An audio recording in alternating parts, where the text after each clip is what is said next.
What's up everybody and welcome back. I'm John from firstwebreathe.co.uk and today we are looking at psychological aspects towards breathing in terms of panic attacks.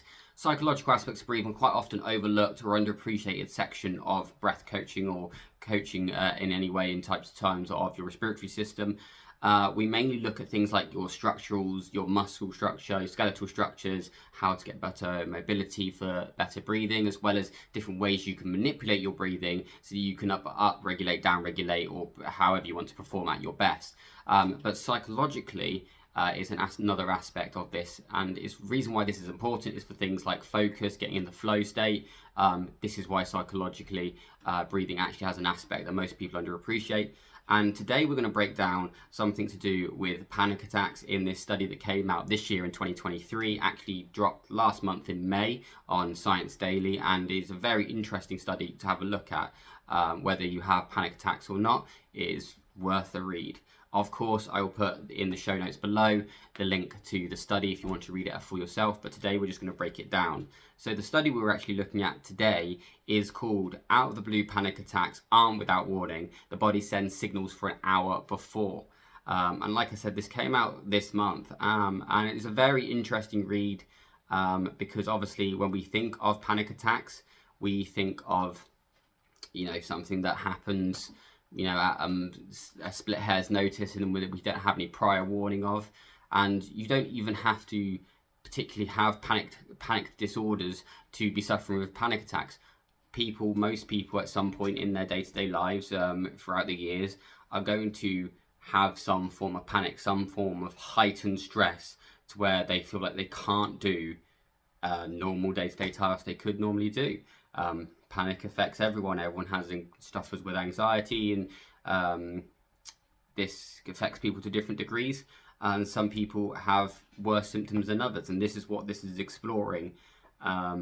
Is there a pre-warning that some people have presets to negotiate and realize before?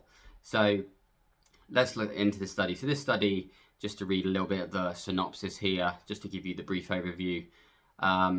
Panic attacks that seem to strike out of the blue are not without any warning after all, say psychologists in this study. The findings suggest that potential new treatments for panic and re-examination of unexpected medical problems. It says here as well that most people, if they seek out psychotherapy, if they have panic disorders, actually receive good results that affects them and lasts for them, and up to 2 years after treatment, they actually have 70% of patients see a lasting effect of psychotherapy. So this is highlighting here by the psychotherapists in this study that treatment actually is treating the pre-signs very well if you get psychotherapy help, and so that actually there should be more exposure to this to avoid getting into a panicked state. Some of the highlights here in this study, which are definitely worth a read, is that panic attacks do not seem to strike out of blue. They actually have a warning up to an hour before, which is a main point of this paper, which is quite interesting. The studies suggest potential new treatments for panic disorders and to change the medical view on how to approach treatment of thereafter, because obviously I suppose panic disorders are going to be measured in one way and treated in one particular way. It's hard in a medical profession. The NHS are obviously under a lot of pressure to deal with things, and quite often we turn to a medication rather than actually understanding the symptoms, and this is where more holistic forms of medical treatment come into play that actually can potentially help you deal with these symptoms. In this study, let's look at this study. How was this study done? A study based on a 24-hour monitoring of panic sufferers. So people that suffer with panic disorders, they were monitored for 24 hours to capture their daily activities and where panic attacks occurred and what happened before, after, during these panic episodes, to see if there's any correlation. And they discovered waves of significant psychological instability up to 60 hours. 60 hours. What am I talking about? 60 minutes. 60 hours would be crazy. I mean, no one will ever have panic attacks. 60 minutes is what I'm trying to say before the panic attack occurred. So They monitored them for 24 hours, which is a good length of time. They got a good reading of their brainwave activity, their activities, day-to-day activities. So they weren't stressing them out in any way. They were just monitoring them for a 24-hour period of their normal day-to-day lives. And they found that there were significant waves of psychological instability 60 minutes before the actual panic episode occurred. And this was an interesting reading. And this is why this paper is worth a read for you guys out there, whether you're interested, whether you have panic disorder or not. This is certainly going to help you to understand how to deal with psychological stress when it comes to your day-to-day life, but also in terms of sports performance. If you're stood in the tunnel about to go out to the Champions League final, you need to understand how to measure your psychological stress. These findings suggest that panic disorders, or people with panic attacks, may be highly sensitive or unaware of accumulating patterns of subtle psychological instabilities that occur before the attack. So this is another great point here in this, that some people who do suffer with panic disorders and panic attacks, there was pre-existing symptoms to the lead up to this. Now, there's going to be some people that are super clued in and go, right, I know I'm feeling X, Y, Z, so that I need to stop. I need to make sure I look after and do a bit of self-care so I don't get into a panic state. But there's going to be a large portion of people, especially people that don't associate themselves with having panic disorder, which will look over these symptoms of things like shortness of breath, racing pulse, because they think that, you know, they haven't been told by a doctor that they suffer with panic disorder, so therefore they don't associate with it, so they ignore these symptoms, and this leads to psychological stress that they perhaps wouldn't have experienced if they dealt with these symptoms earlier, compared to someone who is aware of these patterns of thought. So the last interesting point here that I've highlighted is a good quote, I think. We found that an hour preceding naturally occurring panic attacks, there was psychological instability. So again, just driving home that 60 minutes before a panic attack episode, there was actually a lot of instabilities there psychologically that can be highlighted and also help you guys. So in summary, there's different severities to panic sufferers. Obviously, people, there's going to be people on the higher end of the scale, and there's going to be people right at the bottom end of the scale who consider themselves, they don't have panic disorders, but they get into certain high stress situations and they just don't know how to deal with it and crumble under that pressure, which you often do see as well when it comes to sports performance. There can be people who are in lower leagues in terms of football. Let's get into a football analogy here.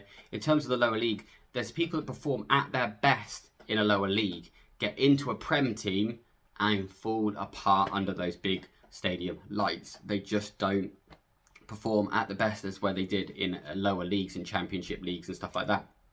So you do see this actually quite a lot, that there's probably people out there that don't realise they suffer with any kind of psychological stress in terms of panic and don't deal with it, and then they can't perform. So this is why, this paper is not just for people who suffer with panic disorders, it's for anyone who is trying to do their best every day. Everyone is going to experience this to some degree. So this paper really offers something for everyone.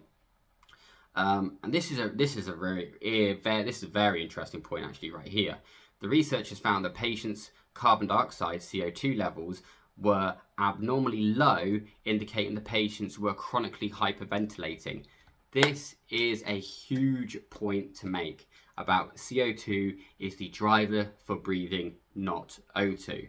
This is a huge indicator of hyperventilating, as it says, and trapping the breathing into short, shallow chest breathing and keeping it all up here.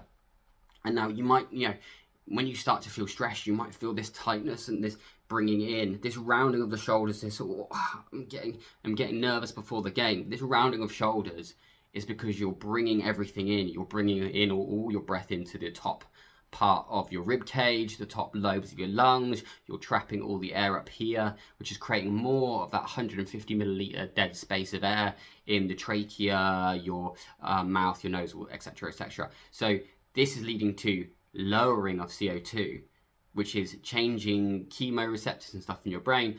We can get into that another time. Comment below if you want me to dive into chemoreceptors and how all that works. But what it's saying is very interesting that you're hyperventilating and you're lowering the CO2, and this is causing some more psychological stress because you start to feel like you can't breathe because your body is craving the offloading of CO2 for the onloading of O2.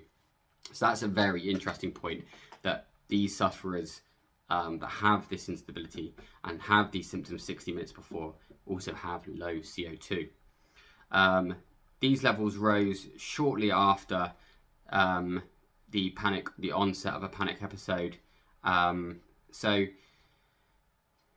this is another interesting point, that the O2 is low in the lead up to a panic attack. Obviously, no one's measuring their O2 all the time throughout the day, and you're not going to be looking at that.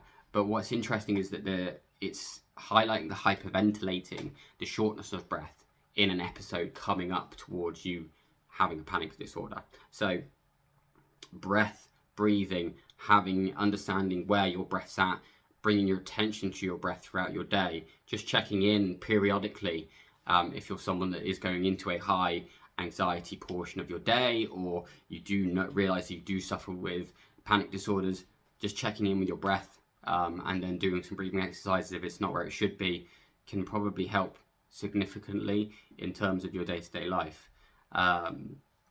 What else was here? Yeah, again, this goes on to highlight in the highlights here of verifying the requirements of day-to-day life, the increases of CO2, feeling of suffocation, because the CO2 is a driver to breathe, and you feel like you can't breathe because you're panicking, which is causing more CO2, which causes this negative feedback, this vicious cycle of you feeling to breathe. So again, checking in with your breath is a great way to avoid that.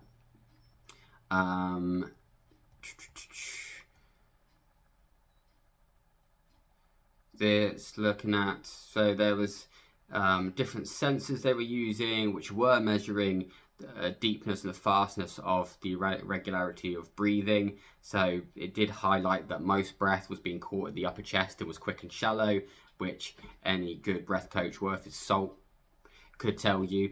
And yeah, super interesting that they did this program. This is just going through some of the ways they did it. They had nearly 2,000 hours of data they were analyzing. They were using this in 70-minute periodic segments in terms of how they were looking at it. The program shows some significance towards this kind of data. What else here is of value to you? Yeah, I mean, the rest of this is just more breaking down interesting stories, interesting findings, but what it is highlighting here, and the big takeaway here, is that 60 minutes before a panic episode, you see symptoms of some kind. This can be numbness, dizziness, shortness of breath, racing heart, shallow breathing. This can be the crushing of shoulders, the bringing into your sternum of your shoulders. These are all indicators of panic disorders starting to kick in and psychological stress becoming too much. So the biggest takeaway here is that this study highlights that they're not out of the blue, and that you can do something about your psychological stress before you get into those heightened episodes where it is uncontrollable. And like I say, the biggest thing for me, takeaway for me, is the CO2 aspect of this study, which if you read it is a super interesting part. But if you're checking in with your breath and making sure that you're aware of where your breathing is at, this is a way to deal with this. And this is why, you have people like myself who coach breathing, because this actually can negate a lot of these problems if you understand how to check in with your breath periodically, and then have the tools in your back pocket to bring out when you do start to feel these symptoms come on, so that you can combat it straight away, regulate your O2 and CO2, and carry on with your day. That's about all I think we need to say on the study. Like I say, in the show notes below is going to be the study link, so if you want to go have a read yourself, please do. Comment below what you think about this video, about these formats breaking down studies. Are you enjoying it? Is there any topics you want me to get into? Stick them all in the comments below. And make sure before you go, of course, help me out with the algorithm, like, subscribe, all that good stuff, so we can get this out to as many people as possible and help as many people out there as possible with this great information around breathing. And yeah, sign up to my newsletter. Insider Advantage drops every 2 weeks with some great information like this.